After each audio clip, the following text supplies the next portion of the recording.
एक बार जोर से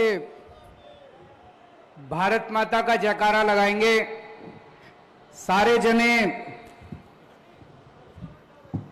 पूरे दिल से मुट्ठी बंद करके हाथ ऊपर करके जोर से बोलेंगे, भारत माता की इनकलाब इनकलाब, वंदे वंदे। हरियाणा के कोने कोने से आए हुए मेरे भाइयों बहनों, माताओं, बुजुर्गों, बच्चों, आप सब लोगों को अपने भाई, अपने बेटे का नमस्कार, सबको मेरा प्रणाम। सबसे पहले तो मैं उन 300 से ज्यादा शहीदों को नमन करता हूं। अभी हमने उनको यहां पे श्रद्धांजलि दी, लेकिन पूरे देश की तरफ से उन 300 लोगों की शहादत को नमन करता हूं, जिन्होंने किसानों के लिए संघर्ष करते करते खुशी खुशी अपनी जान गंवा दी। अब हमारी जिम्मेदारी है, पूरे देश की जिम्मेदारी है, आपकी जिम्मेदारी है, मेरी जिम्मेदारी है। उनकी शहादत बेकार नहीं होनी चाहिए। अब अंत तक लड़ना है, लड़ोगे? अंत तक लड़ना है, उनकी शहादत बेकार नहीं होनी चाहिए। अभी पता चला कल रोहतक में इन्होंने किसानों पर लाठीचार्ज कर दिया। यह बड़ी गलत बात है। जिस देश के अंदर किसानों का सम्मान नहीं है, वो देश कभी प्रगति नहीं कर सकता। किसानों का साथ देना चाहिए सरकारों को कि किसानों के ऊपर लाठीचार्ज करना चाहिए।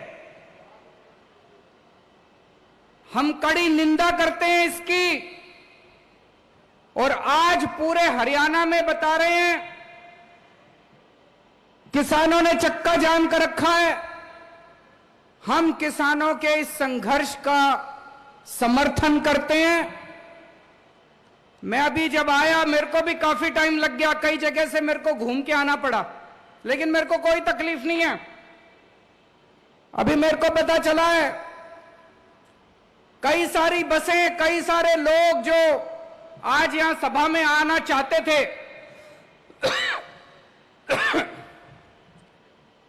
वो जगह जगह चक्का जाम में फंसे हुए हैं। मैं उनसे माफी मांगना चाहता हूं कि हमें अब ये सभा शुरू करनी पड़ी, नहीं तो कई लोग जो 11 बजे के आके बैठे हैं उनको भी वापस जाना था। मैं तो आज आप ही के लिए आया था, आप कहते तो पूरा दिन भी रुक जाता उनके लिए, लेकिन मेरे को पता चला कि कुछ लोग अब जाने लग गए, तो मुझे लगा कि आपसे बातचीत करते हैं। उन लोगों से मैं माफी चाहता हूं जो लोग जाम में फंसे हुए हैं और अभी पहुंचने में असमर्थ हैं। दोस्तों, जब केंद्र सरकार ने तीनों काले कानून पास करे, पूरे देश के किसान दुखी हो गए, पूरे देश के। लेकिन सारे किसान ये सोच रहे थे कि कौन आगे बढ़ के संघर्ष करे, कौन आगे बढ़ के इसका बीड़ा उठाए। तब पंजाब और हरियाणा के किसानों ने आगे बढ़ के पूरे देश के किसानों का नेतृत्व किया। अभी थोड़े दिन पहले मैं पंजाब होके आया। पंजाब में भी किसान महापंचायत करी, पंजाब के किसानों का धन्यवाद करके आया।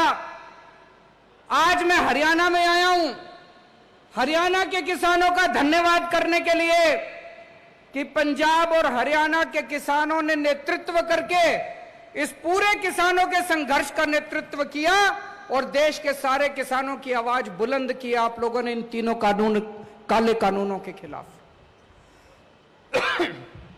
सारा देश आपके साथ है।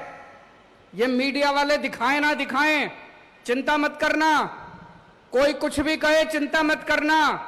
मैं तो आम आदमी से जुड़ा हुआ हूं। सारा देश आपके साथ है, सारे देश के किसान आपके साथ हैं। हो सकता है गुजरात का किसान दिल्ली के बॉर्डर पे ना पहुंच पाए, हो सकता है तमिलनाडु का किसान दिल्ली के बॉर्डर पे ना पहुंच पाए, हो सकता है असम का किसान दिल्ली के बॉर्डर पे ना पहुंच पाए, पर यह मत सोचना कि वो किसान आपके साथ नहीं है। रोज सवेरे इस देश का हर किसान दिल्ली के बॉर्डर के ऊपर बैठे हुए किसान के लिए प्रार्थना करता है, दुआ करता है कि हमारे संघर्ष में हमारा ये संघर्ष सफल होना चाहिए। सारे देश का किसान अपने साथ है, सारे देश का किसान आपके साथ है दोस्तों। और जब से यह संघर्ष शुरू हुआ है, पहले दिन से मजबूती के साथ हर कदम से कदम मिला के आम आदमी पार्टी, अरविंद केजरीवाल और मेरी दिल्ली सरकार किसानों का साथ दे रही है। कदम से कदम मिला के हम लोगों ने साथ दिया।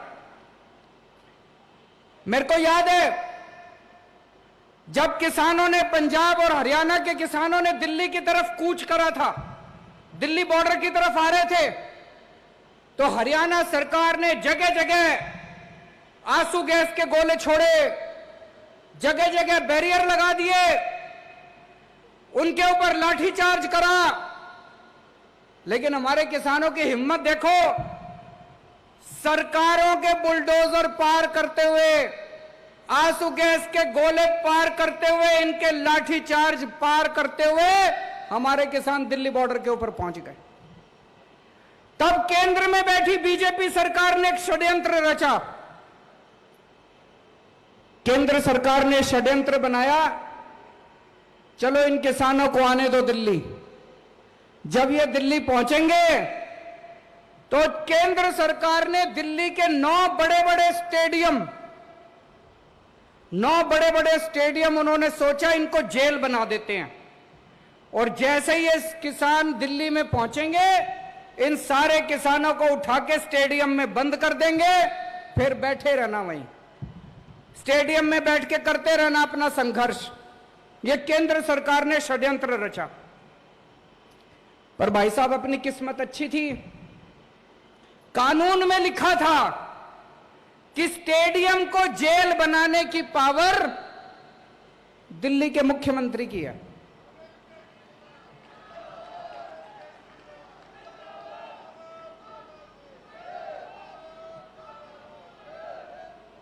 कानून में लिखा था कि स्टेडियम को जेल बनाने की पावर दिल्ली के मुख्यमंत्री की है। तो केंद्र सरकार ने फाइल भेजी मेरे पास, और भाई साहब फोन पे फोन आने लगे। इतना प्रेशर डाला इन्होंने, केंद्र वालों ने इतना प्रेशर डाला कि ये जेल बना दो, जेल बनाना बहुत जरूरी है, लॉ एंड ऑर्डर प्रॉब्लम हो जाएगी। धमकी भी दी उन्होंने मेरे को, तुम्हारी पावर खत्म कर देंगे, ये कर देंगे, वो कर देंगे। पर भाई साहब मैं नहीं माना, मैंने फाइल रिजेक्ट कर दी उनकी।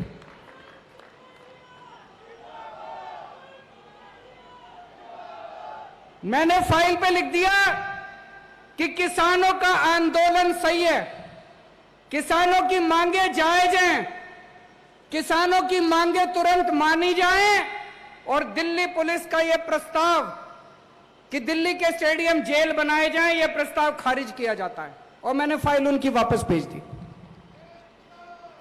भाई साहब इतना नाराज हुए, ये इतना नाराज हुए, मेरे से इतना गुस्सा हुए, आग बबूला हो गए केंद्र सरकार, बीजेपी वाले।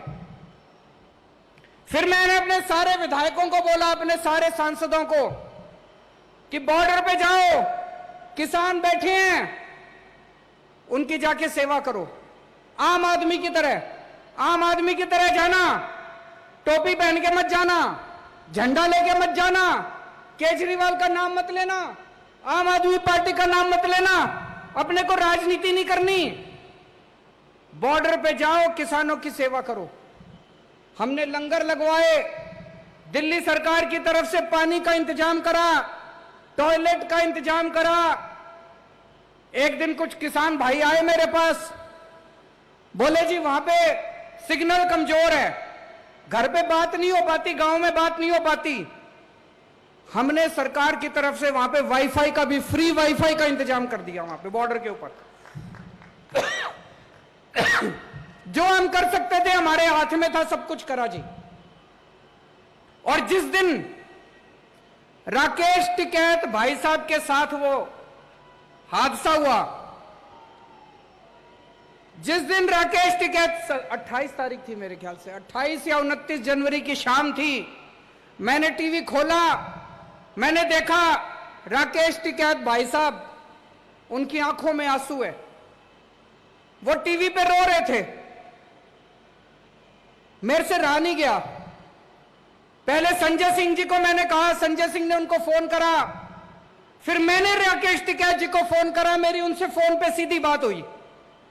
मैंने राकेश टिकैत जी को कहा, मैंने कहा भाई साहब आप दिल कमजोर करोगे तो फिर कुछ नहीं बचेगा, आप अपना दिल ठाडा करो, आप अपना दिल कमजोर मत करो, हम सारे आपके साथ हैं, सारा देश आपके साथ है, बताओ आपको क्या चाहिए। बोले जी ये योगी सरकार ने हमारी बिजली बंद कर दी, योगी सरकार ने हमारा पानी बंद कर दिया, योगी सरकार ने हमारे टॉयलेट बंद कर दिए। मैंने कहा चिंता मत करो, 1 घंटा दो, 1 घंटे के अंदर आपके लिए मैं भिजवाता हूं दिल्ली से।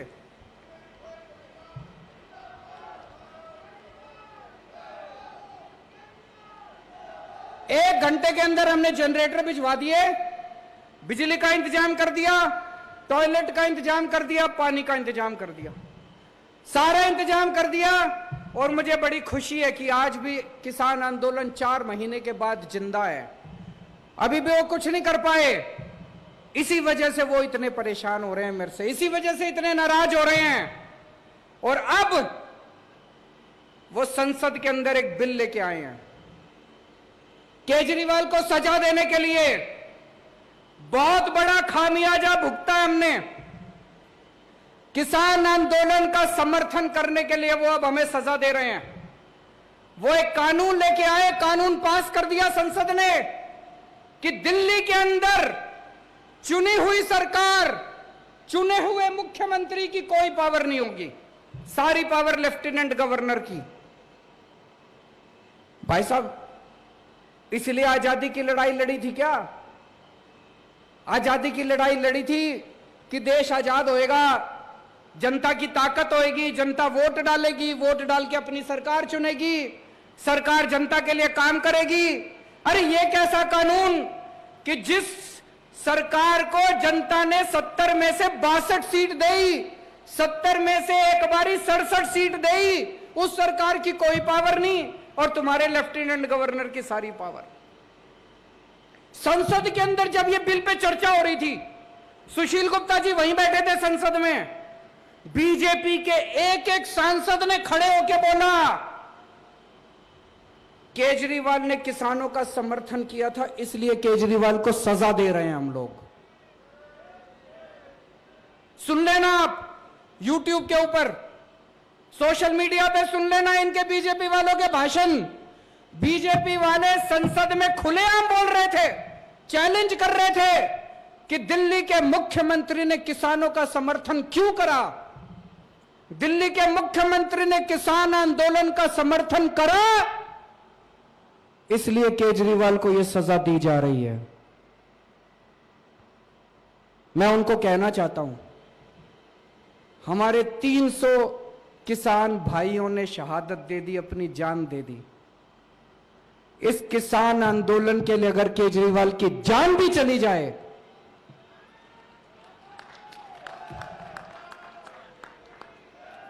आपकी किसी सजा से नहीं डरते हम लोग। आज ये जो किसान आंदोलन है, हर भारतवासी का फर्ज है, हर देशभक्त का फर्ज है। जो कहता है मैं भारत से प्यार करता हूं, उसका फर्ज है कि किसान आंदोलन का साथ दे। जो आदमी किसान आंदोलन के साथ है वो देशभक्त है, और जो आदमी किसान आंदोलन के खिलाफ है वो गद्दार है, वो देश का गद्दार है।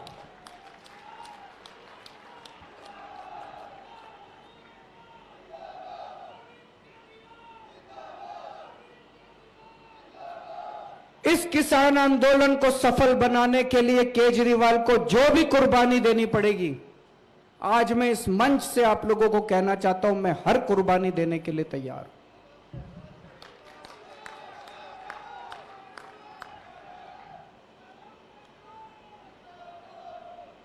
अभी परसों में सुशील गुप्ता जी से मेरी फोन पे बात हो रही थी। इन्होंने बताया जी गांव गांव में जा रहे हैं इसकी तैयारी, आज इस महापंचायत की तैयारी करने के लिए।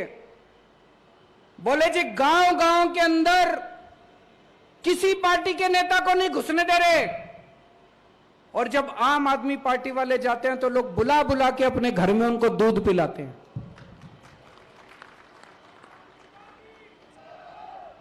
जिन गांव के अंदर दूसरी पार्टी के नेताओं का घुसना मना है, जिन इलाकों के अंदर दूसरी पार्टी के नेताओं को दौड़ा दौड़ा के भगाया जा रहा है, वहां पे आज आम आदमी पार्टी के कार्यकर्ता को इज्जत बख्शी जा रही है।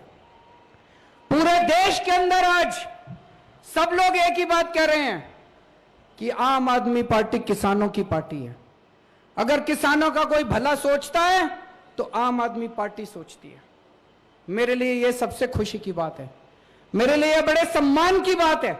इससे बड़ा मेरे को और मेडल नहीं चाहिए कि आज किसान मेरे को अपना छोटा भाई मानते हैं, आज किसान मेरे को अपना बेटा मानते हैं, आज किसान मेरे अंदर अपना हितैषी देखते हैं।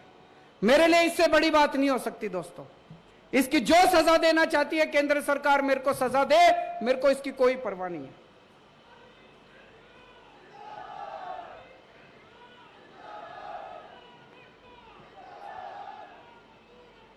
हम लोग राजनीति में आए थे जनता की सेवा करने के लिए, हम लोग राजनीति में आए हैं देश की सेवा करने के लिए। 6 साल हो गए दिल्ली में सरकार चलाते हुए। 6 साल में आप लोग भी जानते हो कि खूब काम किए हैं दिल्ली के अंदर। स्कूल बनवाए हैं, अस्पताल बनवाए हैं, दिल्ली में बिजली मुफ्त हो रही है, पानी मुफ्त हो रहा है, महिलाओं की बसों का में किराया नहीं लगता। औरत अगर महिला बस में सफर करे उसका किराया नहीं लगता। खूब सड़कें बन रही हैं, खूब विकास हो रहा है दिल्ली के अंदर। आप तो जाते रहते हो दिल्ली, आपको पता होगा। और इन 6 साल में जब हम लोग दिल्ली का विकास कर रहे थे, बीजेपी वाले हर 6-7 महीने में कुछ ना कुछ अड़ंगा अड़ा के हमारी शक्तियां छीनते रहते हैं, शक्तियां छीनते रहते हैं। मैं बीजेपी वालों को कहना चाहता हूं, तुम्हारे पास तो खूब शक्तियां हो गई। अब बीजेपी तो इस देश की सबसे शक्तिशाली पार्टी है। केंद्र में भी उनकी सरकार, कितने सारे राज्यों में भी उनकी सरकार। इतनी सारी शक्तियां होने के बावजूद केजरीवाल ने दिल्ली में इतने स्कूल बनवा दिए, बीजेपी ने पूरे देश में मिलकर एक स्कूल नहीं बनवाया, एक कॉलेज नहीं बनवाया, एक अस्पताल नहीं बनवाया। बता दो जी, बनवाया हो तो? आप इतने जने आ रहे हो पूरे हरियाणा के कोने कोने से, आपके जिले में या आपके गांव में, आपके मोहल्ले में कोई स्कूल बनवाया हो? इन्होंने बंद जरूर करा दिए, कई स्कूल बंद करा दिए इन्होंने। गलत तो नहीं कह रहा भाई साहब? एक स्कूल नहीं बना। इतनी शक्तियां इनके पास, अपार शक्तियां, अपार साधन इनके पास, इतनी शक्तियां, इतनी सारी शक्तियां इन्होंने मेरी भी छीन ली। फिर भी इनसे एक स्कूल नहीं बना, एक अस्पताल नहीं बना, एक कॉलेज नहीं बना। मैं इनको कहना चाहता हूं बीजेपी वालों को, स्कूल और अस्पताल बनाने के लिए, जनता की सेवा करने के लिए शक्तियों की जरूरत नहीं होती, नीयत की जरूरत होती है।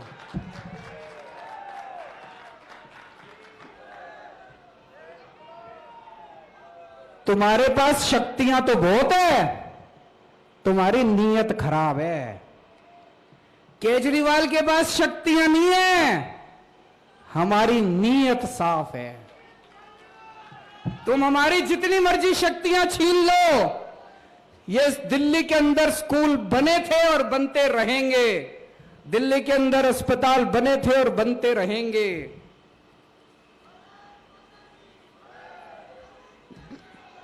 जितना काम ये बीजेपी के केंद्र सरकार और इनकी सारी सरकारें मिलकर 5 साल में जितना काम नहीं कर पाई, भाई साहब चैलेंज करता हूं, अकेले हम लोगों ने, हमारी सरकार ने दिल्ली के अंदर करके दिखा दिया उतना काम। आप पूरे देश में कहीं चले जाओ, तमिलनाडु चले जाओ, केरला चले जाओ, आंध्र प्रदेश चले जाओ, साउथ इंडिया चले जाओ, किसी भी आदमी को पकड़ के पूछ लो, भाई साहब दिल्ली में केजरीवाल है, उसने कुछ काम करा? किसी से पूछ लो, बताएगा हाँ जी स्कूल तो ठीक कर दिया। कहेगा कि नहीं कहेगा? आप कहीं चले जाओ पूर्वी भारत में, नागालैंड चले जाओ, त्रिपुरा चले जाओ, बंगाल चले जाओ, बिहार चले जाओ, किसी से आदमी को पकड़ के पूछ लो, भाई साहब दिल्ली में केजरीवाल ने उसने कुछ काम करा? कहेगा हाँ जी अस्पताल तो ठीक कर दिया। आप जम्मू कश्मीर चले जाओ, पूछो भाई साहब केजरीवाल ने कुछ काम करेगा? कहेगा हाँ जी बिजली फ्री कर दी उसने।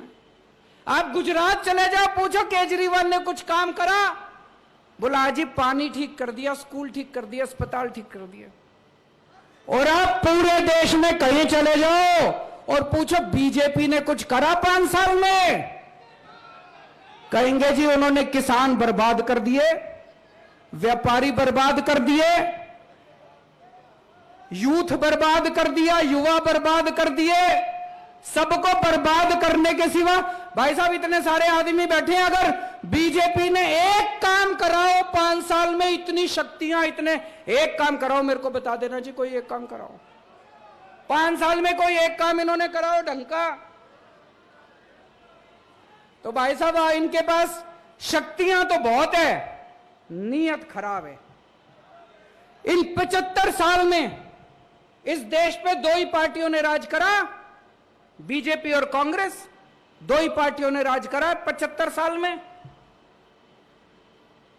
आज देश की जनता पूछेगी कि अगर 5 साल के अंदर दिल्ली में स्कूल ठीक हो सकते हैं, तो 75 साल में बीजेपी और कांग्रेस वालों बताओ 75 साल में तुमने क्यों नहीं किए? आज देश की जनता पूछेगी कि अगर 5 साल के अंदर दिल्ली में बिजली 24 घंटे हो सकती है, फ्री मिल सकती है बिजली। भाई साहब दिल्ली में हर आदमी की बिजली फ्री कर दी, 24 घंटे कर दी। दिल्ली में अगर बिजली फ्री हो सकती है, 24 घंटे हो सकती है, तो बीजेपी वालों, कांग्रेस वालों बताओ तुमने 75 साल में क्यों नहीं करी? दिल्ली की जनता पूछेगी, इनसे सवाल पूछेगी, इनको जवाब देने पड़ेंगे। और ये सारे जने मिलके, ये सारे पार्टी वाले मिलके मेरे पीछे क्यों पड़े हैं? ये सारे जने मिलके मेरे पीछे इसलिए पड़े हैं, ये कहते हैं केजरीवाल भी हमारे जैसा हो जाए। इन्होंने 75 साल में सारे नेताओं ने, सारी पार्टी वालों ने मिलके केवल अपने घर भरे हैं, अपने घर भरने के सिवा कुछ नहीं करा। अगर मैं भी आज सत्ता में आने के बाद बदल जाता, आज भी आपके सामने वही केजरीवाल खड़ा है जो 10 साल पहले केजरीवाल था। इतना सा भी नहीं बदला मैं, उतनी ईमानदारी के साथ काम कर रहे हैं जो पहले काम करते थे। ये सारी पार्टियां चाहती है केजरीवाल भी हमारे जैसा हो जाए। ये चाहती है मैं भी अपना घर भी भरूं, थोड़ा मैं कमाऊं, थोड़ा इनको कमा के दूं, तो ये मेरी शक्तियां नहीं छीनते, तो ये मेरे खिलाफ नहीं होते। आज ये सारे मेरे खिलाफ इसलिए हैं क्योंकि मैं इनके जैसा नहीं बना। आज भी मैं देश की सेवा कर रहा हूं, जनता की सेवा कर रहा हूं।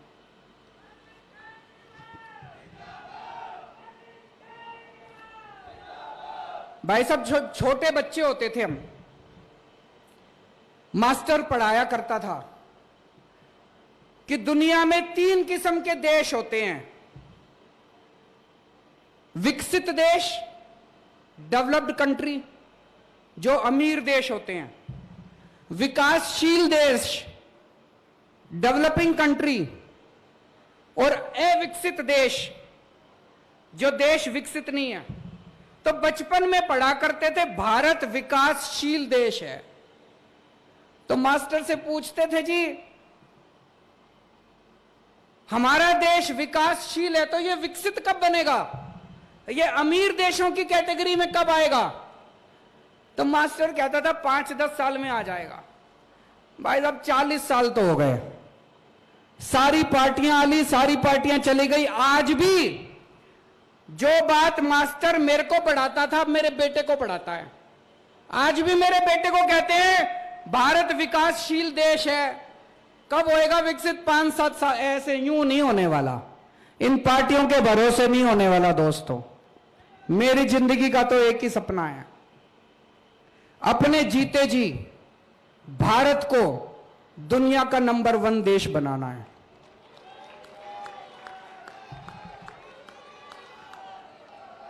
दिल्ली बदल के दिखा दी 5 साल में। 5 साल पहले दिल्ली का बुरा हाल था, आज दिल्ली की जनता इतनी खुश है और इतना प्यार करती है। पिछली बार 67 सीट दी थी, इस बार 62 सीट दी है। दिल्ली बदल के दिखाई है। अब मैंने तो भगवान से मेरी सेटिंग है जी, भगवान से मैंने सेटिंग कर रखी है कि इस पृथ्वी से मेरे को तब तक मौत नहीं आएगी जब मैं अपने भारत को दुनिया का नंबर 1 देश जब तक मैं ना देख लूं।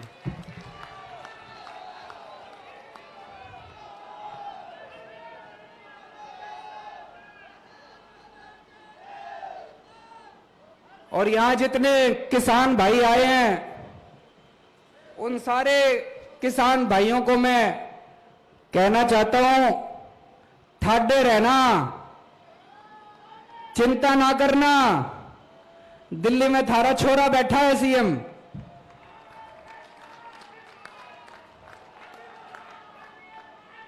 अंत तक, चाहे कोई कीमत चुकानी पड़े, अंत तक किसान आंदोलन का साथ देंगे। और दोस्तों, मेरा दिल कहता है समय लग जाए, लेकिन किसानों की मांगों के सामने, किसान आंदोलन के सामने बीजेपी को झुकना पड़ेगा, केंद्र सरकार को झुकना पड़ेगा। इनका गरूर खत्म होगा। भारत माता की